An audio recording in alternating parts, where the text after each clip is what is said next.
Hello friend, Radhe Radhe. मैं मंजू गिरी अपने यूट्यूब चैनल पर आप सभी का बहुत बहुत स्वागत करती हूँ। और मैं आप सभी के बीच आज अपने दीदी के साथ दूल्हा सजाते समय का गीत लेकर आई हूँ।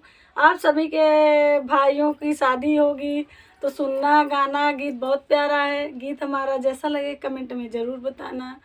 अगर अच्छा लगे तो लाइक कर देना, ज़्यादा से ज़्यादा शेयर कर देना। तो बढ़िया दिल थाम के सुनिएगा। सभी बहनों के लिए है, भाइयों का गीत है।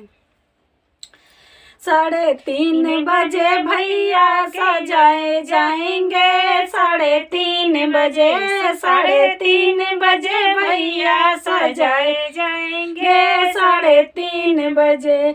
ई मलिया हरामी सुनत नहीं बा, हमरे भैया का मौरा देत नहीं बा, हमरे भैया का मौरा देत नहीं बा। बिना मौरा के भैया सजत नहीं बा, 3:30 बजे, 3:30 बजे भैया सजाए जाएंगे, 3:30 बजे। इबा जजवो हरामी सुनत नहीं बा, हमरे भैया के जोड़ा देत नहीं बा, बिना जोड़ा के भैया सजत नहीं बा, 3:30 बजे, 3:30 बजे भैया सजाए जाएंगे, 3:30 बजे।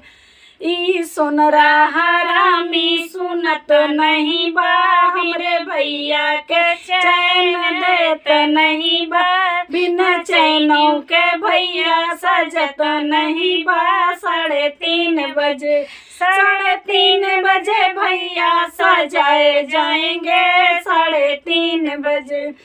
ई मोचिया हरामी सुनत नहीं बा, हमरे भैया का जूता देत नहीं बा, बिना जूतों के भैया सजत नहीं बा, 3:30 बजे, 3:30 बजे भैया सजाए जाएंगे, 3:30 बजे, 3:30 बजे भैया सजाए जाएंगे, 3:30 बजे। धन्यवाद दोस्तों।